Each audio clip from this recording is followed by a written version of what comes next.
夫君周怀瑾的妹妹是从民间找回来的，总爱在大宅院里嬉戏。第一次，她将蹴鞠踢到我头上，笑嘻嘻地说：“嫂子，这在我们那叫头球。”我当场昏迷。醒来后，周怀瑾收了他的蹴鞠，再不许他玩。第二次，他不慎点着了厨房，惊慌失措地将我关在了房里。我手臂烧伤，提出将他送走。周怀瑾眼睛发红，却只是对我说：“阿瑶，他年纪还小，我会罚他，可我不能不照顾他。”我抽回自己的手，好，那我们和离。大家好，欢迎收看皮皮听书。我醒来的时候，屋里已经聚集了好些人。周怀瑾一直站在我床侧，见我睁眼，年轻俊美的男人忙上前一步，紧张地询问我，可还有哪里不舒服？他因是着急忙慌赶回来的，身上的官服还没换下，额上还带着细汗。我只觉头晕脑胀，一句话答不上来，胃里一阵阵的反胃，忽而忍不住撑起身子吐了。跟在我身边的贴身丫鬟惜春心疼地皱紧眉头，替我拿来痰盂，没忍住抱怨：“姑爷，云姐儿这一球险些叫我们姑娘丧命。”周怀瑾的脸色倏地变得难看。婆母和小姑子站在稍后一些的地方，小姑子眨巴着大眼睛，满脸不解，嘀咕了一句：“嫂子怎地这般娇弱？”住口！周怀瑾猛地回头，呵斥了一声。他一贯是温润如玉的人，很少发这样大的火。周希云一下呆住了，大眼睛里逐渐浮现泪花。哥哥，我只是想玩蹴鞠，我没想踢到嫂子的。那你好端端的在主院的院子里踢蹴鞠做什么？周怀瑾并不买账，一句话就让周希云哑口无言，只红着眼睛咬着唇瞪着他。见状，婆母责怪的眼神落在我身上，见我脸色惨白，到底是不好说什么，只说：“景儿，你也差不多少说两句，云儿自小是在民间长起来的，哪里懂大宅院里的规矩，不过是贪玩了些。既是贪玩，那从今日起便收了他的蹴鞠，请女夫子来教他课业罢。”周怀瑾并不动容，一锤定音。这话落下，周希云狠狠瞪了他一眼，哭道：“我讨厌哥哥！”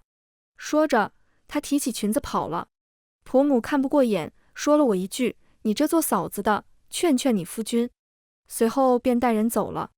一屋子的人眨眼间都走了，屋子里安静下来。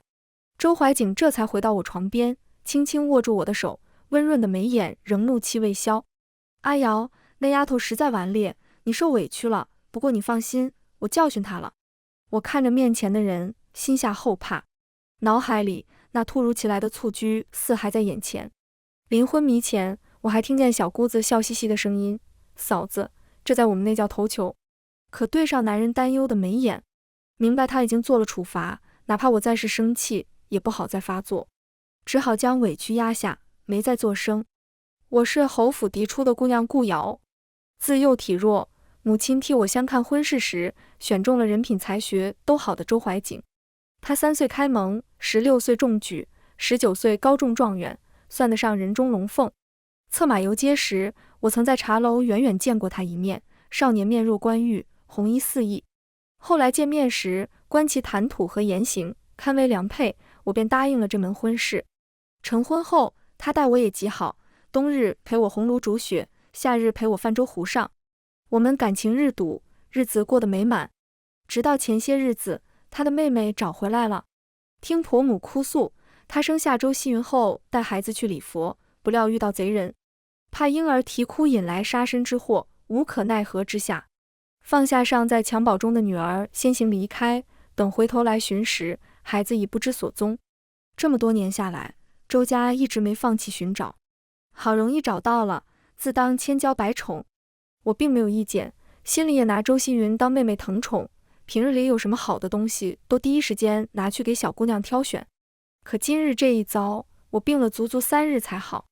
周怀瑾说到做到，再不许周希云在院里踢蹴鞠，又请了女夫子来授课。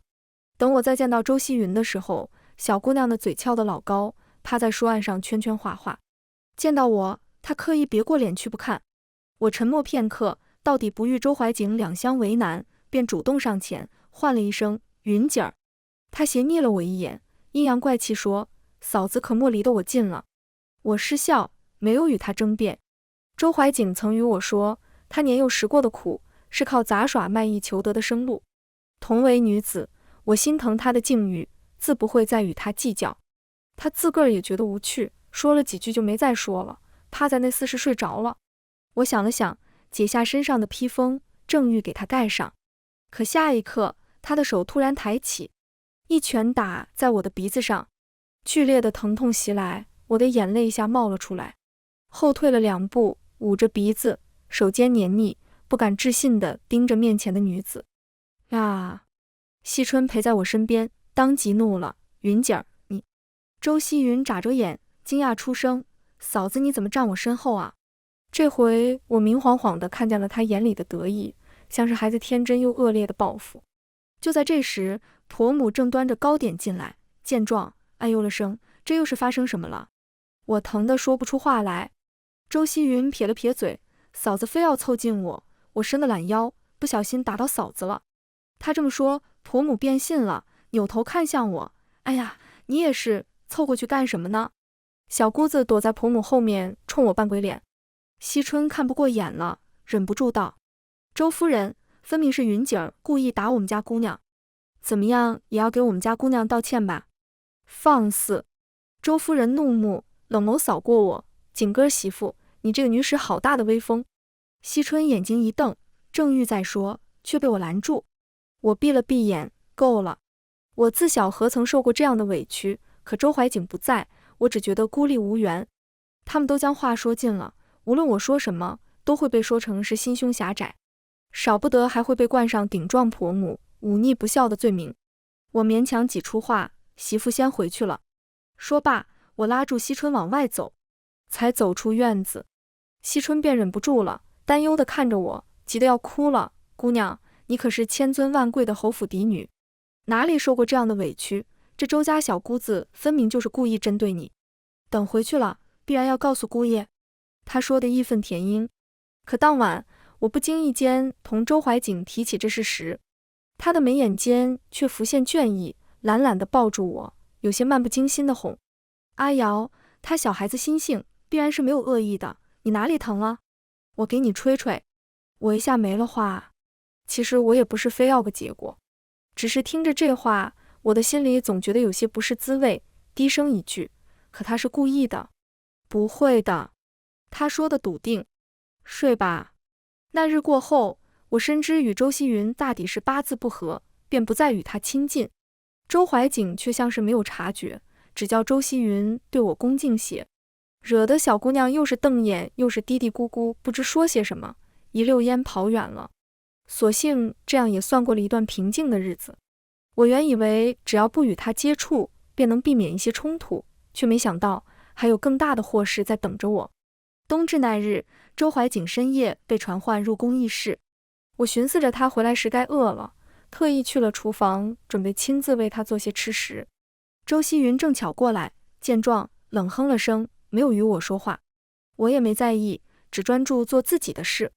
倒是惜春谨慎地盯着他，生怕他对我动手。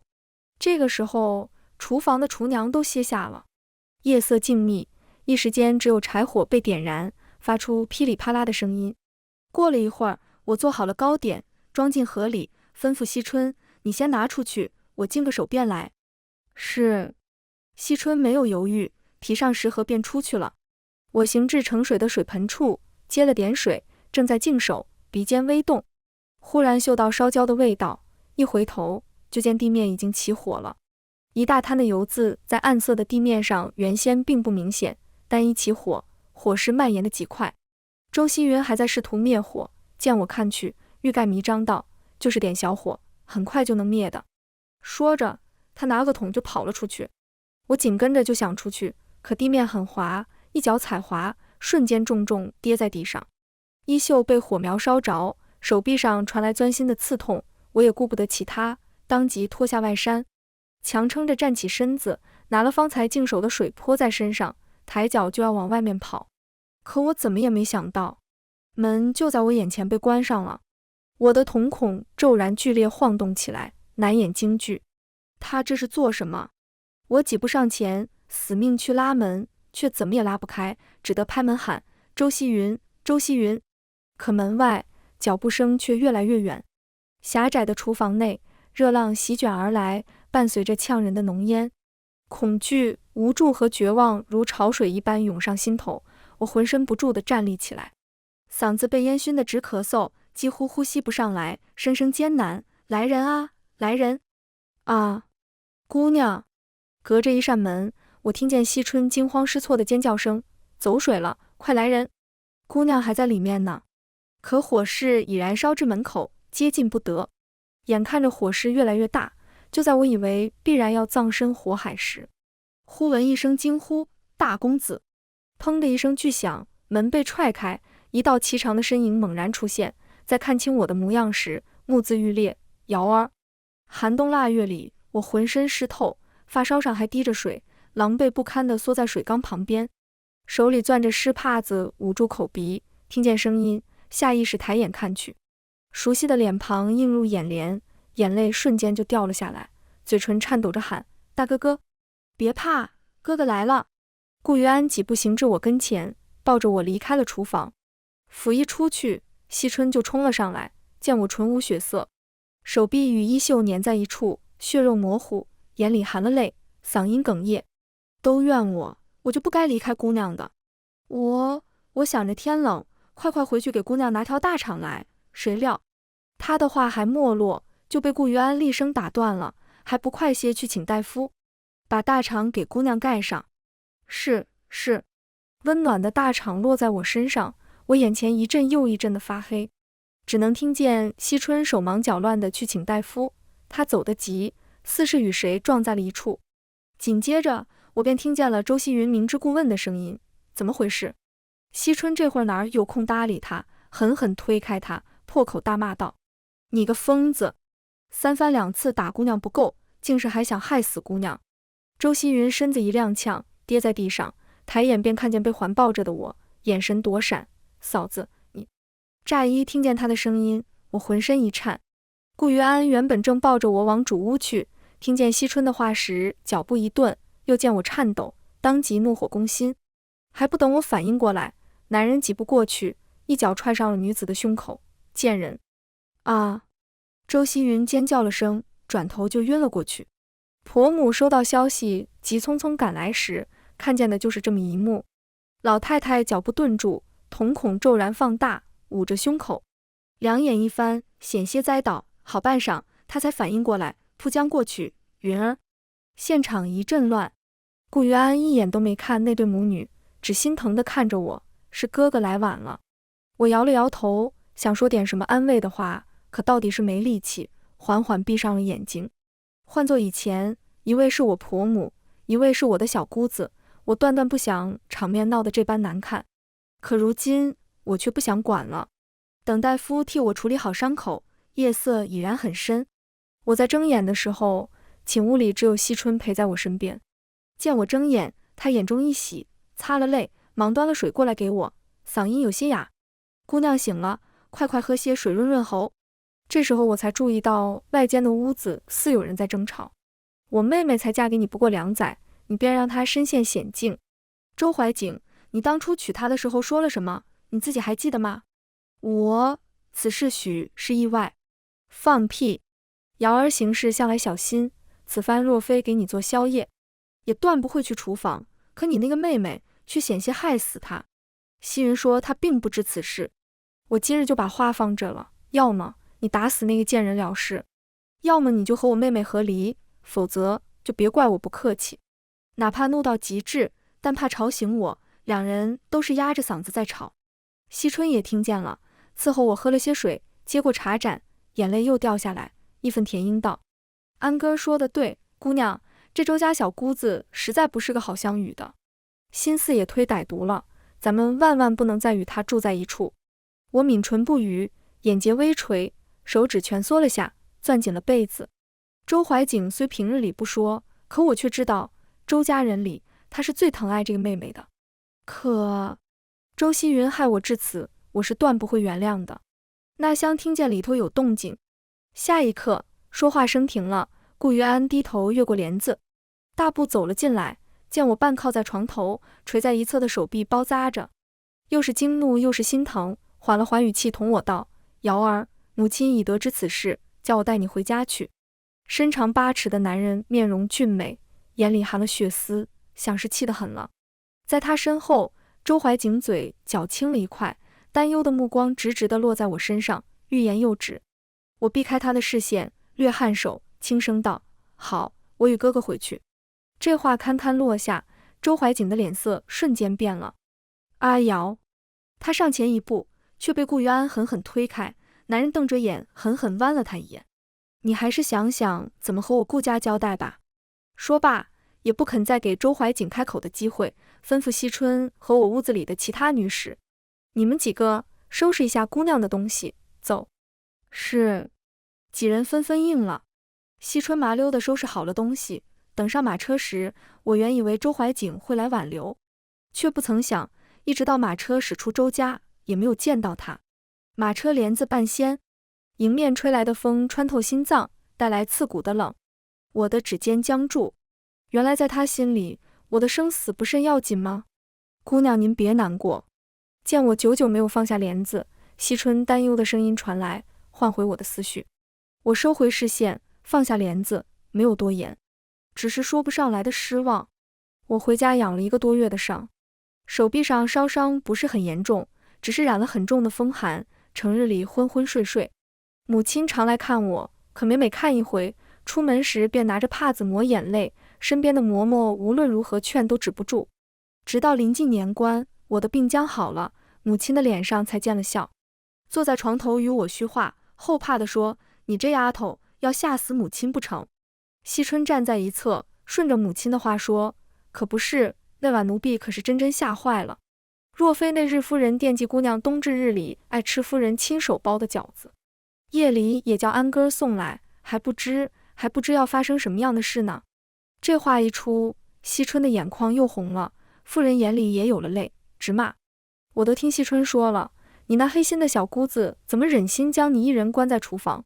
你自幼便体弱，又是那么冷的水，又是被烧伤，你若是有个3长2短，叫我可怎么活啊？说着，眼泪直掉。我心疼的不行，忙抱住妇人颤抖的身躯，安抚她：母亲，我这不是好好的吗？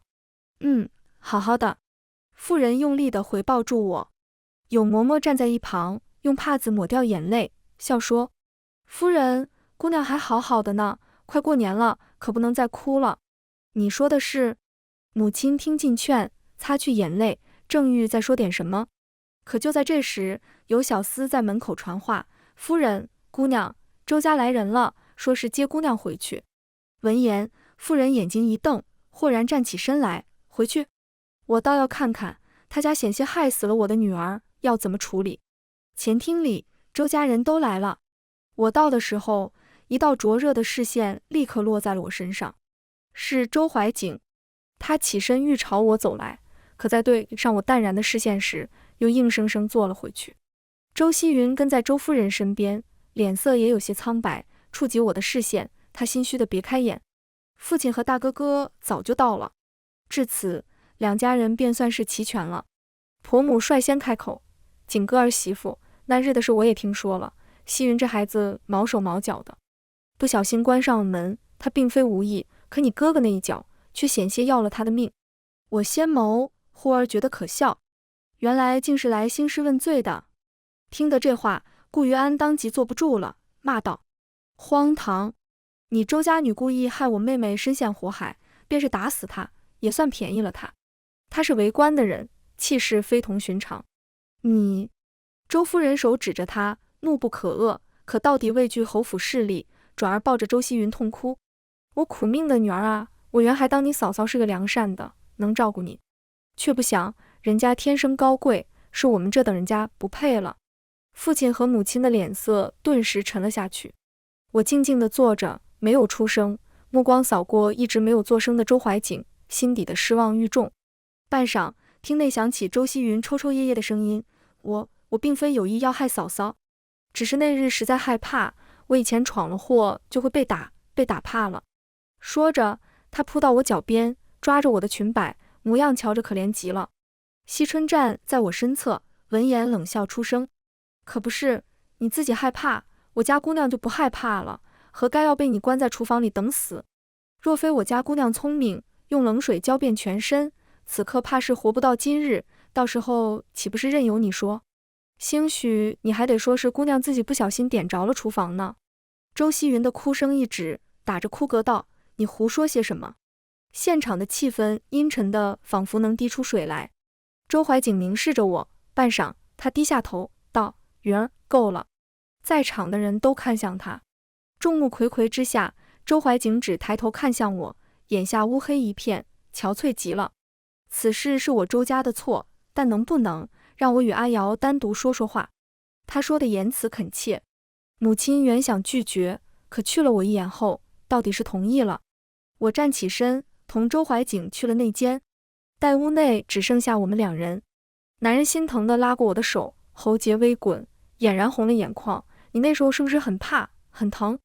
我抿唇不语。听惜春说，他这段日子送了不少好东西来顾家，只是我尚在昏睡，他未能进得来。可我不能不愿。对不起。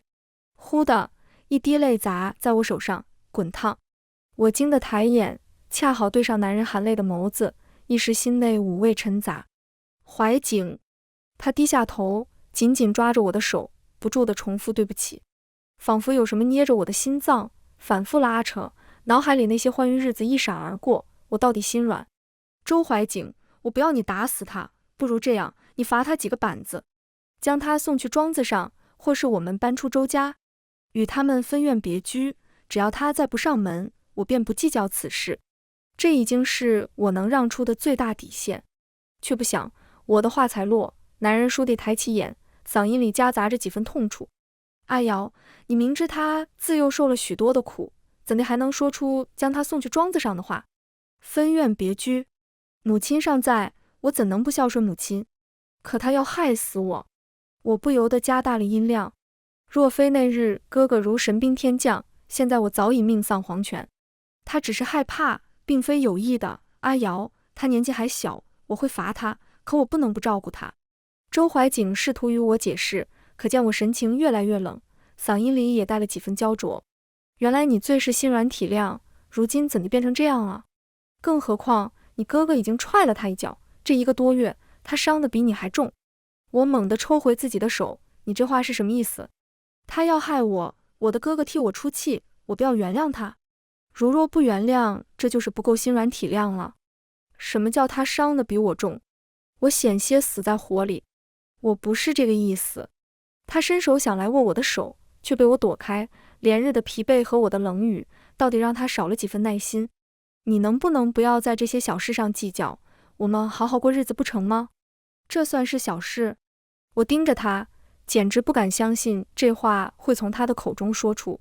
如果我的性命都算是小事，那还有什么算是大事？还是说，只有你周家人的命是命，我的命就不是命了吗？眼见我越发激动，周怀瑾忙站起身，试图揽我入怀，放软了语气。阿瑶，你冷静一些，你知道我不是这个意思。你和希云都是我最重要的人，你们哪一个受伤我都会心疼，你何故说这样的话来刺我？我后退了2步，冷冷地盯着他。是，周希云可怜，可他可怜，所有人便要一味地纵容他吗？我做不到。沉默良久，那句在脑海里徘徊了多日的话，到底是脱口而出。周怀瑾，我们和离吧。在今日之前，我从未想过会和周怀瑾和离。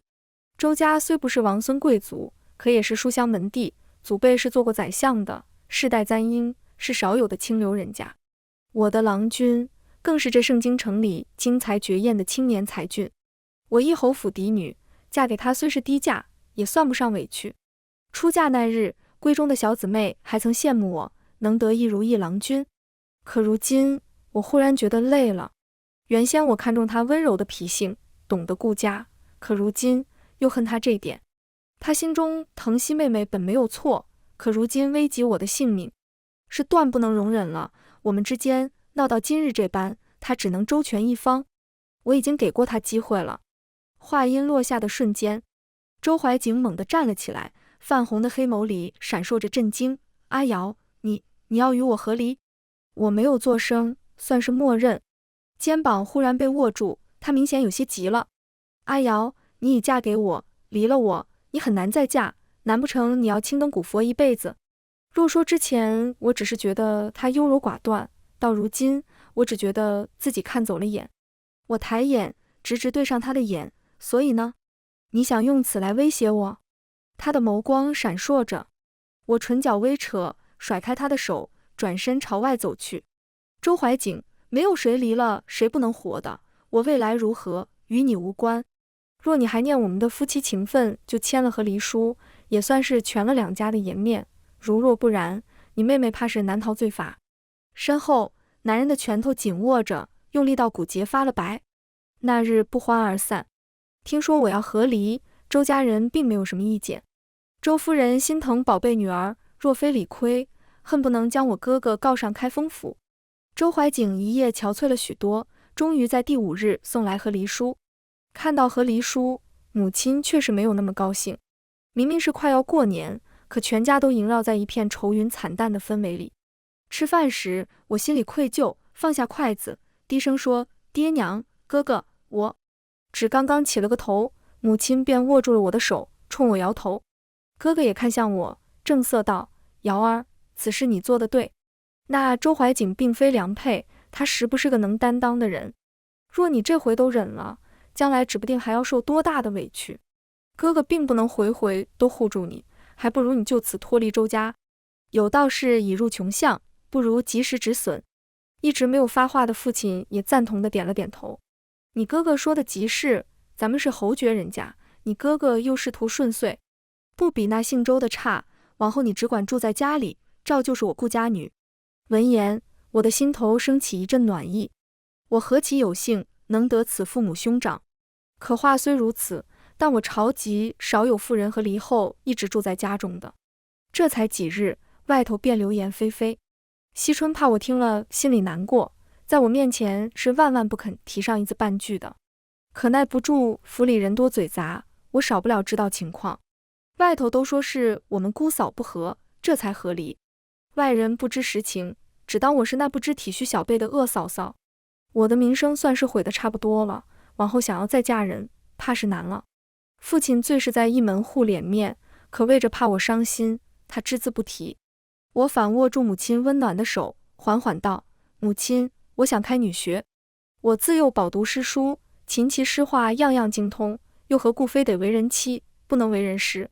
这话落下，满座皆惊。原本眉头紧蹙的母亲霎时间瞪大了眼睛。可你和离过，怕是会惹来许多闲言碎语。父兄也投来担忧的目光。我直直迎上他们的目光。母亲，我朝条文都规定，夫妻不相安谐而和离者，不做。女子自有选择和离的权利，我又何必感到羞耻？更何况闲言碎语罢了，任他人说去，我并不放在心上。嫁人也好，不嫁人也罢，都是人生的一种活法，我并不后悔。若前路走不通，那便换一条路走。无论如何，我都不会自轻自贱了自己。对面，顾月安瞳孔微震，许是没想到我会说出这样的一番话来。良久，青年忽然朗声大笑起来：“好，不愧是我顾家的女郎。”我弯唇浅笑，郁闷了多日的情绪终于消解。人总要活下去的。再见到周怀瑾，已是1年后了。当今圣上看中女学，虽不能登科及第，可终究算是件体面的事。我出身侯府，哥哥又仕途坦荡，便是为着结交，也有一些豪门贵族将年纪小的女儿送至我这。一来二去，从前的事倒是如云烟一般淡忘了。我本意是不想再嫁，可耐不住母亲总劝。她每每咒骂，男子能3妻4妾，女子和离了为何不能再嫁？不仅要嫁，还要嫁得好。我明白她的意思，倒不是觉着女子离了男子就不能安身立命，只是她希望我日子过得幸福美满。为父母的，总希望子女过得好一些，再好一些。我如今不过19岁，又不曾有过孩子，他便时常去打听，又将我从家塾拉出去，到处赴宴，硬气说有母亲在，你大胆去看，便是没有婚娶过的好儿郎也成。我的瑶儿这么好，定不愁嫁。我失笑，却不忍辜负了他的好心。春日里，我受邀参加马球会，正与一豪门娘子相谈甚欢，忽觉一道灼热视线，回头望去，原是故人。1年不见，他轻减了许多，身形瘦削，那目光直直地落在我身上，似有千言万语要诉。而女眷席里，周希云穿金戴银，正嘻嘻哈哈的，一副天真无邪的模样。我淡淡收回视线。就在这时，一道矫健的身影自不远处走来，笑着唤我：“顾瑶。”我回眸看去，看清来人，略感讶然，是谢慕行。他长我2岁，幼年时曾与我一同读过家塾。他是江门子，酷爱舞刀弄枪，4年前便远赴了边关，说是要凭借自己挣个功名回来。2年前打下胜战，回京参加了我的喜宴后，便又走了。再见面，便是现在了。与我一同说话的谢家娘子见着他就骂：“你都多大年纪了，成日在外头跑，还不快快来这边坐下？”闻言，谢慕行笑着挠了挠脑袋，凑到他身边坐下。谢娘子带住他，便是喋喋不休地同我说：“他是个没头脑的，成日不着家，我都不知给他相看了多少家姑娘。嘿，你猜他怎么说？”这倒是吊起了我的好奇心。如何说？母亲。谢慕行黝黑的脸罕见的红了，拦着谢夫人不肯他说，可耐不住谢夫人嘴快，他说自己是当和尚的命，断情绝爱，拔刀够快。谁家和尚动不动拔刀？见我怔愣，谢慕行急急给自己找布，稀白的耳尖红了一片。你别听我娘瞎说，有情有爱，拔刀更快。不对，拔什么刀？不拔刀，现在以何为贵？我微笑。谢娘子的视线在我们身上逡巡，哎呦了声，抬眼望了眼马球场，招呼道：“今日天气好，不如你们去打上一场。”我自幼体弱，将养了许多年，倒不至于连场马球都打不了。正好也许久没有松动过筋骨了。只是我没想到的是，周希云也上场了。他也瞧见了我，坐于马上，仿佛早早把那些局语都忘了，笑哈哈地说：“顾瑶，你可要小心喽。”我不欲与他多言，兀自策马。2队很快开赛。周希云是同另一个女子一组，2人配合得不错，但我和谢慕行也不赖。没过多久，比赛形势焦灼起来。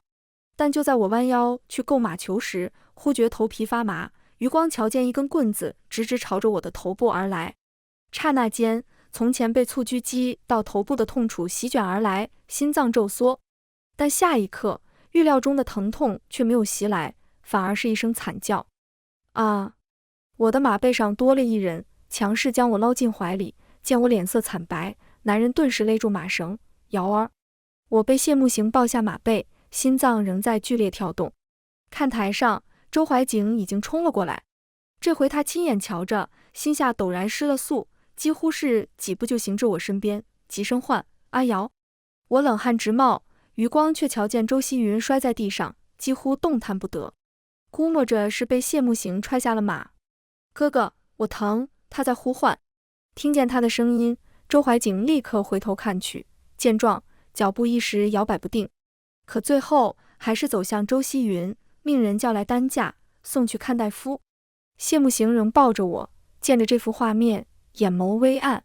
良久，他忽然低头说了一句：“对不起。”还不等我明白他这是什么意思，他轻轻将我放下来，猛地冲了过去，带住周怀景就暴打。妈的，老子帮了你那么大的忙，你他妈就是对他的！一拳接着一拳，拳拳到肉。周怀景是文官，哪里经得起他这么打？很快就有人把2人拉开。我勉强恢复平静，一抬眼，却见谢慕行双眼通红。在对上我的视线时，他沾血的拳头忽然一拳砸在他自己脸上。妈的，老子真是个蠢蛋！我不明所以，但还是走过去，纳闷道：“你这人怎么疯起来连自己都打？”他看着我，就那么看着，忽地别过头，抬手用力一抹，因为我是个蠢蛋。我青年黑黢黢的一张脸，五官算得上英俊，是在战场上大杀四方的小将军，可此刻却在自怨自艾。谢娘子也过来了，见他嘴角流血，当即叫来了大夫。惜春也快步跑到我身边扶着我，一场闹剧算是暂时拉下了帷幕。但不过半日时间，马球会上的事便传遍了上京城。若说之前是在周家内发生的事，为着和离合那一脚，顾家没有把事情闹得太大，算是饶过了周希云。可如今他在众目睽睽之下再度害我，顾于安一纸诉状，连着之前的事一并发作，直接将周家告上衙门，又连请了2日的假。此事上达天听，圣上大怒。周夫人是有诰命的，连夜入宫为女请罪，磕破了头，这才免了周希云的死罪。但因教女不善，放下大错，被剥夺了诰命。周希云被打了20板子，卧床不起。听到这些消息的时候，我正坐在庭院里喂鱼。惜春气的眼睛直瞪，怎么总是这样？姑娘没死，那是姑娘命大，怎就不能杀了她？我撒下鱼时，眼神望向远处，她有个好母亲和好哥哥，只要是没有出人命，为着她那些年受的苦难，周家人都能替她兜住。但惯子如杀子，上一回是用我和周怀瑾的婚姻免了他的死，两家也算是彻底断了交。周怀瑾是有才，朝堂背景复杂，得罪了侯府，他的仕途并不会好走到哪里去。这一次是用他母亲的诰命免了他的死。周大人拼尽一生为妻子挣来的东西，如今也没有了。若是还有下一回，我不知道周家还能拿什么来护住周希云的命。正说着，就听人来报，说是谢木行来寻我。听到这个名字，惜春愤怒的神情一敛，眉眼带出几分笑来，变脸快极了。那姑娘与谢郎君说说话，我去泡壶好茶来。我颇感无奈，只远远的就见青年一身墨色劲装，沿着石子路行至庭院内，有阳光落在他身上，他的马尾轻晃，一如当年少年一起。他在我面前落座，低着头久久不语。我给他斟了一盏茶，明眸望向他，打趣：什么事难倒能我们的谢小将军？他伸手去拿茶杯，一口饮尽了，试探着看着我，一副欲言又止的模样。半晌，小声说：我要是说了，你定会恼我。那你便别说吧。我慢悠悠地说。说来也怪，我与周怀瑾琴瑟和鸣时，在他面前我也总是端着的，有什么心事都揣在心里。可见了谢木行，他为人耿直，说得弯弯绕绕了，怕他听不懂，索性也直来直往。那不行，我不听，他却来劲了。我轻呷一口茶，眼下唇角弯起的弧度，倒是好骗得很。果不其然，他眉头微皱，忽而闭了闭眼，一股脑说了出来。其实那周希云是我帮着周家找回来的，我原来打听了，说是姓周那小子总花费时间去寻他那妹妹，怕他没工夫陪你，我便特意托人找到了人，给他送了消息。没想到会闹出这样的事，说来说去，若是我当时没多事就好了。我喝茶的动作一顿，良久没有听见我的回应，对面的人坐立难安，颤颤巍巍地抬起头来，窥见我面无表情，眼底流出慌乱。对不住，害你受了那么多苦，累了名声，要不我去给你家当赘婿吧。惜春端着茶上来时，就听见这么一句，当即喷笑出声。谢郎君，这赘婿传出去可不好听啊，老将军知道了，可不得打断您的腿。谢木行一贯是个厚脸皮的，知这会儿也有些骚，强撑着道：胡说什么？顾家是侯门，我家是将门，但自古王侯将相，将本就排在侯后面的，我当赘婿岂不是十分合理？惜春听他的歪理，听得一愣一愣的，最后想了想，竟对我说：姑娘，谢郎君说的好像有点道理，你听他瞎说。我摆摆手，惜春自然退下。我正视着谢木行，那不是你的错，你不必愧疚。诚如他所言，周家人思念女儿，周怀瑾有大多时间在外寻找妹妹。找到周希云后，他确实多了些时间陪我。可凡事大抵难以两全。可若非是我，你与他也不至于闹到如今的地步。与他和离，是更好看清了他的为人，就算你不帮着他找，顶多是时间问题，几年后他总能找到的，到时候也是这样，没什么分别。我垂下眼睫，语气不缓不急。这话落了，对面的人久久没有言语。我抬眼看去时，却迎上一双透亮的目光，相顾无言，只得一笑置之。末了，他犹豫了会儿，又提了一嘴：你真的不考虑一下吗？什么？找我当赘婿啊？我走南闯北，什么事都知道，力气也大，什么活都能干，还会做割地吃食。不行。哦，其实我能明白，谢慕行对我有几分好感，只是对于再婚嫁一事，我实是没什么心思。倒是谢慕行自打回京后，3、5日便往我家来，与我的哥哥称兄道弟。谢家娘子也隔3差5邀请我去赏花赴宴，话里话外说起家里现在只那么一个儿子，长子驻守边疆，只有逢年过节才回来一趟。母亲乐见其成，但考虑我的情绪，没有多提，但眉眼间都是促狭笑意。我头疼，真的头疼。又过了大半年，京中出了一件大事，周家流放了。晚间吃饭时，母亲喝了好几口酒，才将听来的消息托出，脸上却不是高兴，而是后怕。还好咱们姚和离得早，不然恐怕也要遭此祸事。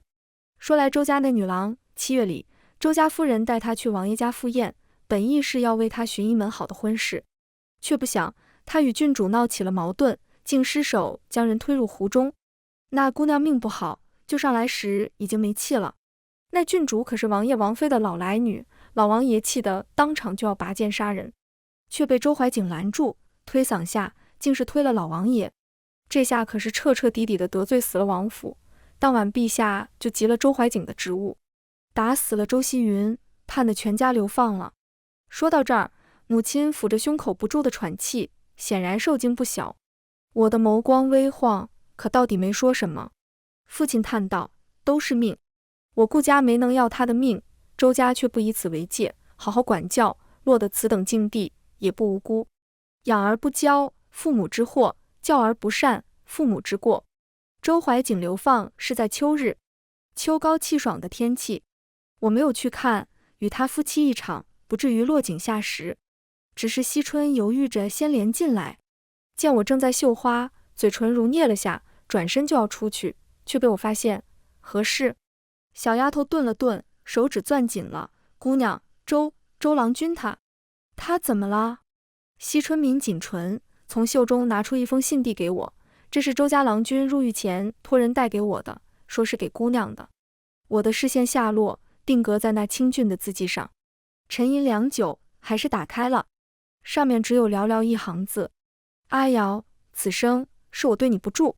我们曾檐下看雪，曾秉烛夜谈，曾举案齐眉，曾互诉心意。可如今，只化作寥寥之字，被烛火一烧，随风散在风里。惜春静静看着，一时没人再说话。莫得，外头又闹了起来，有小女使跑过来禀告：姑娘，谢郎君又来了，还带了许多聘礼。他人流放日上门求取时，损，实在是太损。我扶额叹息，走去瞧瞧。这个泼皮无赖，看来是要赖定我了。全文完，皮皮听书感谢您的观看，我们下个故事再见。